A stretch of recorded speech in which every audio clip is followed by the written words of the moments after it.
ಓಂ ಶ್ರೀ ಗುರು ಬಸವಲಿಂಗಾಯ ನಮಃ. ಅದಕ್ಕೂ ಆಗಲ್ಲ ಆ ಇಂದ್ರಿಯಗಳನ್ನು. ಕಣ್ಣಿಗೆ ನೋಡುವ ಆಸೆ, ಕಿವಿಗಳಿಗೆ ಕೇಳುವ ಆಸೆ, ನಾಲಿಗೆಗೆ ರುಚಿ ರುಚಿಯಾದ ಆಹಾರವನ್ನು ತಿನ್ನುವ ಆಸೆ, ಅದರಂತೆ ಚರ್ಮಕ್ಕೂ ಕೂಡ ಮುಟ್ಟುವ ಆಸೆ, ಹಾಗೆ ಮೂಗಿಯೂ ಕೂಡ ಎಲ್ಲಿ ಸುಗಂಧ ವಾಸನೆ ಇರುತ್ತೋ ಅದನ್ನು ನೋಡಬೇಕು ಅಂತ ಆಸೆ ಸಹಜ.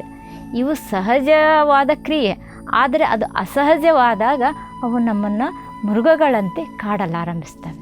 ಹಾಗಾಗಿ ಇಂಥ ಮೃಗಗಳಿಗೆ ನಾವು ಅಂಜಿದರೆ ಹೇಗೆ ಅಂಥೇಳಿ ಅಕ್ಕ ಮಹಾದೇವಿ ಪ್ರಶ್ನೆ ಮಾಡ್ತಾಳೆ. ಅಕ್ಕ ಮಹಾದೇವಿ ಈ ಪಂಚೇಂದ್ರಿಯಗಳಿಗೆ ಮೃಗಗಳಂತ ಕರೆದಿದ್ದಾಳೆ.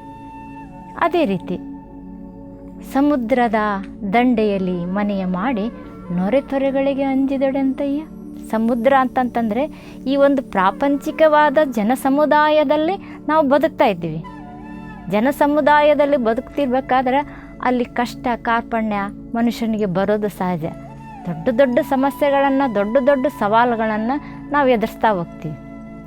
ಆ ಒಂದು ಎದುರಿಸಿಕೆಯನ್ನು ನಾವು ಧೈರ್ಯವನ್ನು ನಾವು ಹೊಂದಬೇಕಾಗಿದೆ. ಅಂಥ ಅಲೆಗಳು ಬಂದಾಗ ಆ ಅಲೆಗಳನ್ನು ಹೇಗೆ ಬಡಿದೋಡಿಸ್ಬೇಕು, ಹೇಗೆ ನಾವು ಮುನ್ನುಗ್ಗಿ ನಾವು ಮುಂದೆ ಸಾಗಬೇಕು, ಅಂದರೆ ಈ ಭವಸಾಗರವನ್ನು ಹೇಗೆ ದಾಟಬೇಕು, ನಮ್ಮ ಗುರಿಯನ್ನು ಹೇಗೆ ತಲುಪಬೇಕು ಅನ್ನುವಂಥ ಮಾತು ಅಕ್ಕ ಮಹಾದೇವಿಯಲ್ಲಿ ಹೇಳ್ತದೆ. ಅಂದರೆ ಸಮುದ್ರದ ದಂಡೆಯಲ್ಲಿ ಮನೆಯ ಮಾಡಿ ತೊರೆಗಳಿಗೆ ಅಂಜಿದಡಂತೆಯೇ. ನೊರೆತೊರೆ ಅಂತಂದರೆ ಅಲೆಗಳು, ದೊಡ್ಡ ದೊಡ್ಡ ಅಲೆಗಳು ನಮಗೆ ಬರ್ತವೆ. ಅವು ಅಲೆಗಳು ಬೇರೆ ಯಾವ ಅಲ್ಲ. ನಾವು ಭವಸಾಗರನೋ ಭವಮುಕ್ತರಾಗೋಸ್ಕರ ನಾವು ಸಾಧನೆ ಕೈಗೊಂಡಾಗ ಅನೇಕ ನಮಗೆ ಸತ್ವ ಪರೀಕ್ಷೆಗಳು, ಅಗ್ನಿ ಪರೀಕ್ಷೆಗಳು ಬರ್ತಾನೆ ಇರ್ತವೆ. ಅವನ್ನೆಲ್ಲವನ್ನು ಒಂದು ಎದುರಿಸುವ ಒಂದು ಶಕ್ತಿಯನ್ನು ನಾವು ಪಡ್ಕೋಬೇಕಾಗ್ತೈತಿ. ಅದು ಸಾಧನ ಶಕ್ತಿ ಆಗಿರ್ಬೋದು. ಯಾವುದೇ ಒಂದು ನಾವು ಗುರಿ ತಲುಪಬೇಕಾದ್ರೆ ದಾರಿಯಲ್ಲಿರ್ತಕ್ಕಂಥ ಮುಳ್ಳುಗಳು ಸಮೇತ ಅದನ್ನು ಎತ್ತಿ ಬಿಸಾಕಿ ಮುನ್ನುಗ್ಗಿ ಹೋಗಬೇಕು ಅನ್ನೋದು ಅಕ್ಕ ಮಹಾದೇವಿಯ ಚೆನ್ನದ 2ನೇ ಸಾಲಿನ ಅರ್ಥವಾಗಿದೆ. ಅದರಂತೆ ಸಂತೆಯೊಳಗೊಂದು ಮನೆಯ ಮಾಡಿ ಶಬ್ದಕ್ಕೆ ನಾಚಿದಡಂತೆಯ. ನಾವು ಈ ಜನ ಸಮಾಜದಲ್ಲಿ ಬದುಕಿರ್ತಿರ್ತೀವಿ. ಸಮಾಜವನ್ನು ಮೆಚ್ಚಿಸಿ ಬದುಕೋಕ್ಕೆ ಯಾವ ವ್ಯಕ್ತಿಯಿಂದಲೂ ಸಾಧ್ಯ ಇಲ್ಲ. ಆದರೆ ಅಕ್ಕ ಮಹಾದೇವಿ ಮಾತ್ರ ಯಾವುದಕ್ಕೊಂದಿಲ್ಲ. ಸಂತೆಯೊಳಗೊಂದು ಮನೆಯ ಮಾಡಿ ಶಬ್ದಕ್ಕೆ ನಾಚಿದಡೆಂತಯ್ಯ. ಅಂದರೆ ಅವರ ಶಬ್ದಗಳಿಗೆ, ಅವರ ಹೀನ ನುಡಿಗಳಿಗೆ ಅಂತ ಒಂದು ಯಾವುದೇ ಒಂದು ವಿಚಾರಗಳಿಗೆ ನಾವು ಕಿವಿ ಕೊಡಬಾರ್ದು. ಅಂಥವನ್ನೆಲ್ಲ ನಾವು ಎದುರಿಸ್ಬೇಕು. ಅಲ್ಲಿನೂ ಅಂಜಬಾರ್ದು.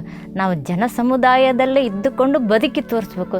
ಸಾಧನೆ ಮಾಡಬೇಕಂದ್ರೆ ಎಲ್ಲೋ ಕಾಡು ಬೆಟ್ಟ ಗುಡ್ಡಿಗೆ ಹೋಗಿ ನಾವು ಧ್ಯಾನ ತಪಸ್ಸು ಮಾಡಬೇಕಾಗಿಲ್ಲ. ಅಂದರೆ ಸಂಸಾರದಲ್ಲೇ ಇದ್ದು ಸದ್ಗತಿಯನ್ನು ಪಡೆಯುವಂಥ ಒಂದು ಧೈರ್ಯವನ್ನು ನಾವು ತಂದುಕೋಬೇಕು. ಅದಕ್ಕೂ ಅಂಜಬಾರ್ದು. ನಮ್ಮಲ್ಲೇ ನಾವು ಜಾಗೃತರಾಗಿರಬೇಕು ಅನ್ನೋ ಒಂದು ಅಕ್ಕ ಮಹಾದೇವಿಯ ಸಂದೇಶ. ಕೊನೆಯಲ್ಲಿ ಮತ್ತೊಂದು ಹೇಳ್ತಾಳೆ, ಕೊನೆ ಸಾಲ ಅದ್ಭುತವಾದಂಥ. ಈ ಲೋಕದಲ್ಲಿ ಹುಟ್ಟಿದ ಬಳಿಕ ಸ್ತುತಿ ನಿಂದೆಗಳು ಬಂದರೆ ಮನದಲ್ಲಿ ಕೋಪವ ತಾಳದೆ ಸಮಾಧಾನಿಯಾಗಿರಬೇಕು.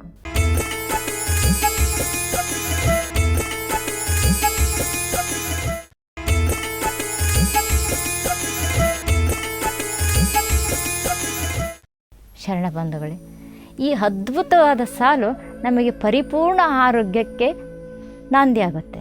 ಯಾಕಂದರೆ ಸಮಾಧಾನ ಚಿತ್ತವೇ ಆರೋಗ್ಯಕ್ಕೆ ಪರಿಪೂರ್ಣವಾದದ್ದು. ಮನಸ್ಸೇ ಕಾರಣ ಅಂತೆ ಅಕ್ಕ ಮಹಾದೇವಿನ ಹೇಳ್ತಾರೆ.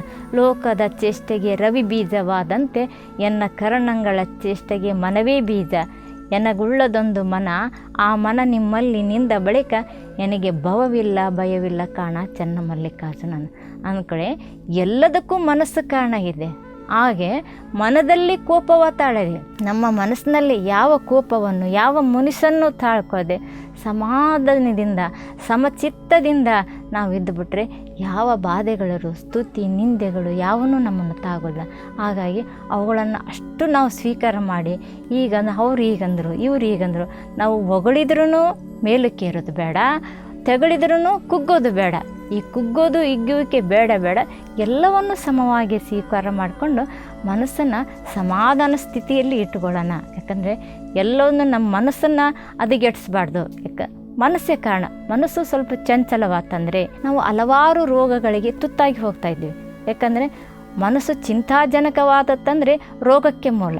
ಹಾಗಾಗಿ ನಮ್ಮ ಮನಸ್ಥಿತಿಯನ್ನು ನಾವು ಸಮಾಧಾನ ಚಿತ್ತದಿಂದ ಕಾಪಾಡಿಕೊಳ್ಬೇಕಾದ್ದು ನಮ್ಮ ಧರ್ಮವಾಗಿದೆ. ಮನಸ್ಥಿತಿ ಯಾವಾಗಲೂ ಸಮಾಧಾನ ಶಾಂತಿ ರೀತಿಯಿಂದ ವರ್ತಿಸಿ ಪ್ರಸನ್ನ ಚಿತ್ತರಾಗಿರಿ ಅನ್ನುವಂಥ ಮಾತನ್ನು ಅಕ್ಕ ಮಹಾದೇವಿ ಈ ವಚನದಲ್ಲಿ ಬಹಳ ಮಾರ್ಮಿಕವಾಗಿ ಹೇಳಿದ್ದಾಳೆ ಶರಣ ಬಂಧುಗಳು. ಹಾಗಾಗಿ ಈ ಒಂದು ವಚನವನ್ನು ನಮ್ಮ ಬದುಕಿನಲ್ಲಿ ಅಳವಡಿಸುವ ಶತಮಾನದಲ್ಲಿ ಮಾಡಿದರು.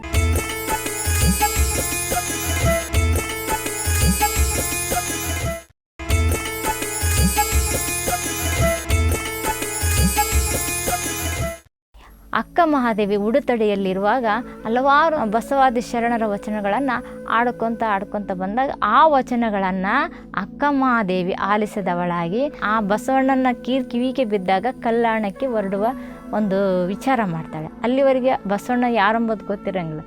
ಯಾವಾಗ ಕಾಯಕ ಜಂಗಮ ಅನ್ನೋದು ಒಂದು ಕಾಯಕ.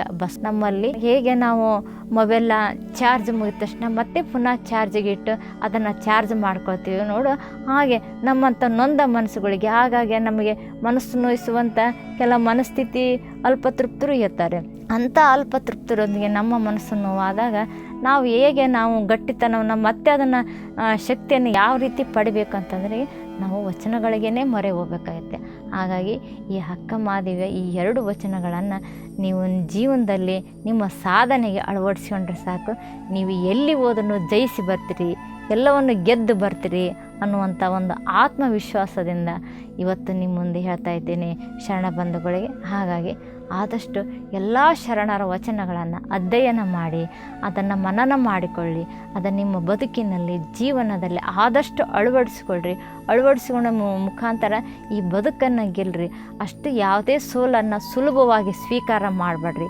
ಅಂತಂದರೆ ಗೆಲ್ಲುತ್ತೆ ನನ್ನ ಮುಂದೆ ಒಂದು ಆತ್ಮವಿಶ್ವಾಸ, ಒಂದು ಭರವಸೆ ನಿಮ್ಮದಾಗಲಿ ಅಂಥೇಳಿ ಇಲ್ಲಿವರೆಗೆ ನಾನು ಈ 2 ವಚನಗಳನ್ನು ನಿಮಗೆ ಸಾಕಷ್ಟು ವಿಷಯಗಳನ್ನು ವಿಚಾರವಾಗಿ ಹೇಳಿದ್ದೇನೆ, ಅದು ಹೇಗೆ ಅಂತ ಹೇಳಿ. ಹಾಗಾಗಿ ಇಡೀ ಶರಣರ ಅನೇಕ ವಚನಗಳಿವೆ. ಆ ಎಲ್ಲ ವಚನಗಳು ನಿರಂತರ ಅಧ್ಯಯನ ಮಾಡ್ತಾ ಅದನ್ನು ಮನನ ಮಾಡಿಕೊಂಡು ಅದನ್ನು ನಿಮ್ಮ ಬದುಕಿನಲ್ಲಿ ಅಳವಡಿಸಿಕೊಂಡಾದರೆ ಇಡೀ ಸುಂದರವಾದ ಬದುಕು ನಿಮ್ಮದಾಗುತ್ತೆ ಶರಣ ಬಂಧುಗಳೇ. ಹಾಗಾಗಿ ಎಲ್ಲರೂ ಈ ಒಂದು ಶರಣರ ಬೆಳಕು ಎಲ್ಲ ಮನದಲ್ಲಿ ಪಸರಿಸಲಿ ಅಂತ ಹೇಳಿದೆ.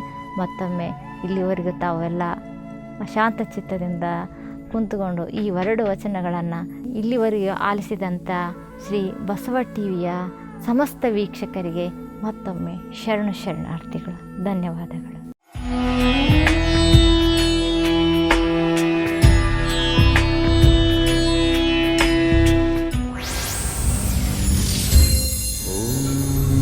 ಶ್ರೀ ಗುರು ಬಸವಲಿಂಗ